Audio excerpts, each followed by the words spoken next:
Alright, here goes nothing. So, I've been thinking a lot about this icon of the cosmos that I heard about through Karen Wong, who talked to Dr. Wolfgang Smith, which was facilitated by Nate Heil. So, thanks all around. But he has this icon of the cosmos, essentially. So, like, his doesn't have any words on it. But I've been thinking about it in relation to a lot of stuff because it brings a number of things together for me, um, because of my mosaic stuff. I think in mosaics. I think in images. I don't think in words, which is why my friend Dave said that I use English in a strange way because it's like a foreign language to me because I don't think in English. I think in mosaics. And this gets into my favorite topic, which is vision and how we see and how that works. And so, like iconic vision and iconic thinking, things that I talk about. And so, I'm going to show the picture of the icon, but something that I added. And so, this is the image. So it has, so it's a circle with the center point, and then a radius and the circumference. And so he talks about, this is it. And he says it's the image of the cosmos. It's how everything works. And I'm really not super familiar with his work at all. I'm just familiar with his conversation that he had with Karen and some other doctor guy whom I don't know either.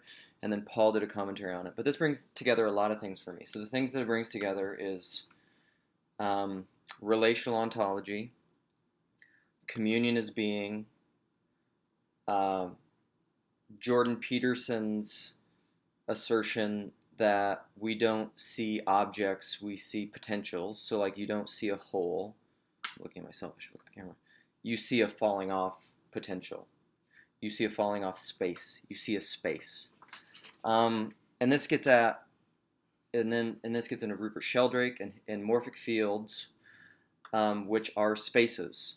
A field is a space. It's an area where the easiest way to think about it is like an electromagnetic field. There is a field that the magnet acts, has an act, has an action, has an actionable area, and I think it's a way out of our rationalistic, objectivist way of conceiving of the world.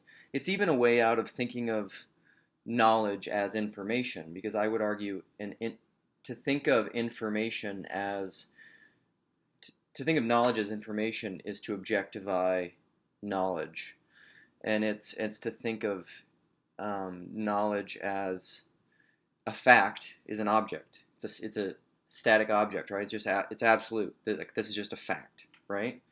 There's no more dynamism to it, because what you have with this image, which is the image, he says, the image of the cosmos, but I would also say it's kind of a icon of everything, because what you have is this center point, which to use theology or to talk about it in terms of God, which to me is the thing behind the thing behind the thing. It's as deep as you can get.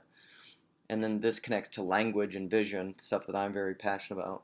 You have God in the center, which is this point, which is the same as, you could, from like a philosophical materialist perspective, you could say this is the singularity, the point from which everything emerges, the nothingness, which is somethingness, infinity, infinite potential and potency, but is immutable, unchangeable, but yet in and of itself is also nothing.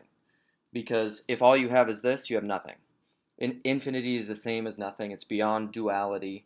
But then when that becomes something, so to think about it, the easiest way to think about it will be along philosophical materialistic perspectives, because that's the general paradigm of the world and the way that we think of things, because we're objectivists, is like when this nothingness becomes somethingness.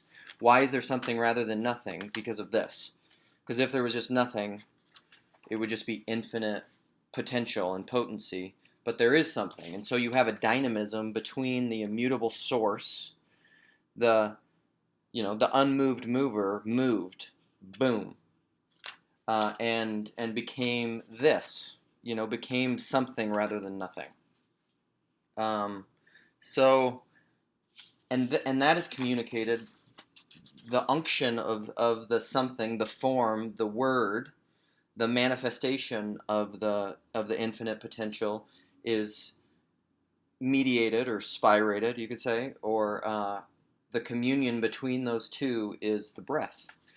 And that's a fractal reality that I think, a symbolic reality that works at every level for a number of things. And so this is a field of it's a relationship, it's a pattern, it's a form. And so like what happens though is when you use like language, I guess, language evolves and words evolve, but like it has to be, you have to maintain the connection to this immutable source through the spirit, or else the law, the word, becomes dead.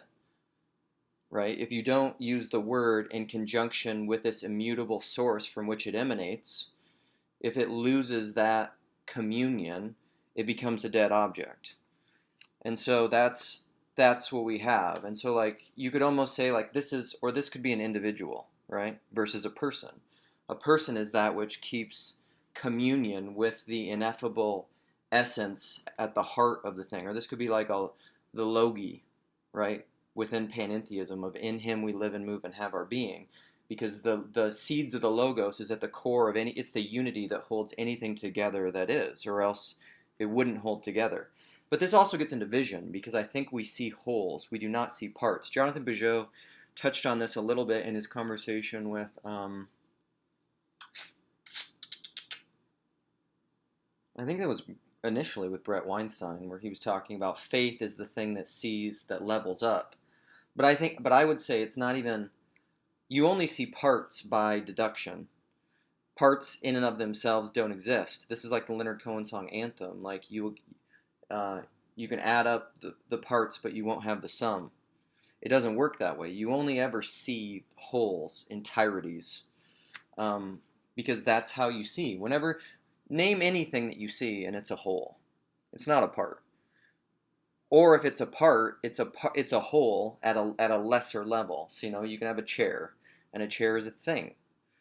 But a chair is really a sitting potential, to go back to Jordan Peterson's thing, because that's how cognitive science tells us that the eyes actually work. Your sensory vision, but this works also the same for the intellect, for your noetic vision, you see concepts as wholes.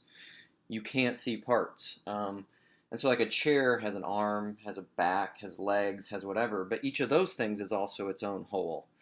And so this is why everything that doesn't come from faith is sin, because you see wholes. And you just see them. You don't know how you see them, you just do or you don't. And what you see and hear depends a lot upon where you're standing and the kind of person you are. So like this works at a lot of levels, and it gets into stuff that I'm really passionate about, like I was saying, it connects Rupert Shedrake.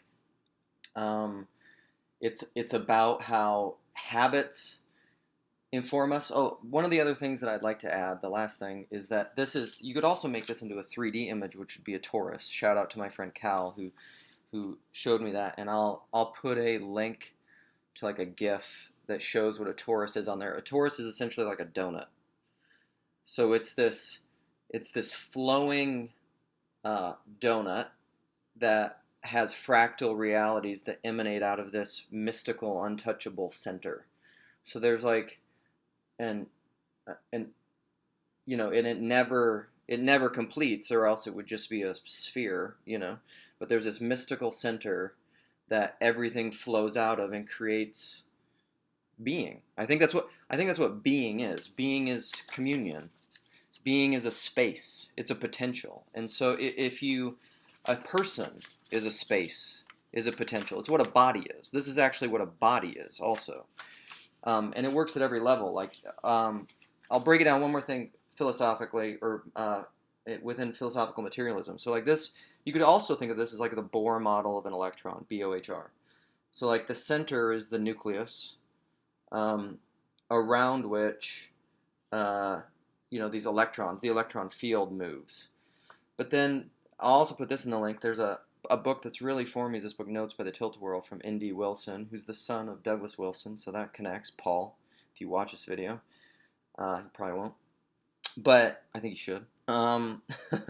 But the nucleus, like, I remember him saying, it's in his book or something, but like, essentially, quantitatively, if you took the mass of the nucleus and the electrons, but the size, and you took it at scale to like the area of Los Angeles County, I think he said, or Los Angeles, the greater Los Angeles area, the nucleus, the stuff, right, the stuff that we think of as like elemental particles,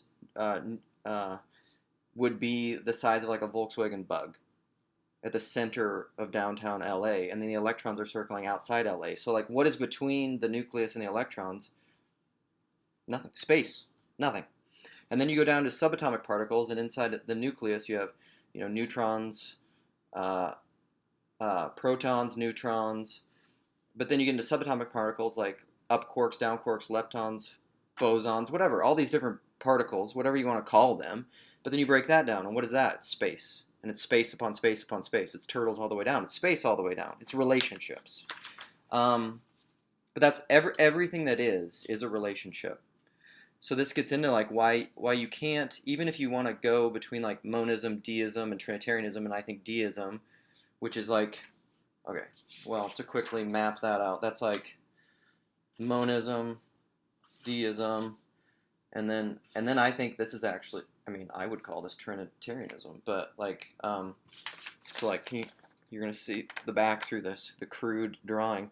So like monism is just like a static monad; it's one thing, but that's the same as the center of the cosmic icon, right? It's nothing. There's no being there. There can't be. It's just a thing. With what would it commune? With what would it be? This is just a noun, no verbs. And here you have two static things, but like I would say this is actually a myth. It's not a myth. This is a reality that can't exist, because without the context, the implied third matrix behind dualisms, the paper, you couldn't even differentiate these two. So there's an implied relationship between these two to even see two rather than one. And then this relates all three. So this is being. And so like, but you can call that whatever you want. You can call that, like my friend Jed likes to call it, dynamic monism. That's fine. I just, I think that maps really well to how I understand Trinitarianism. So that's that. I think it's endlessly fascinating. I would love to talk to everyone who has thoughts about that. And that's my riff on the cosmic icon from Wolfgang Smith and stuff I've been thinking about recently. Peace.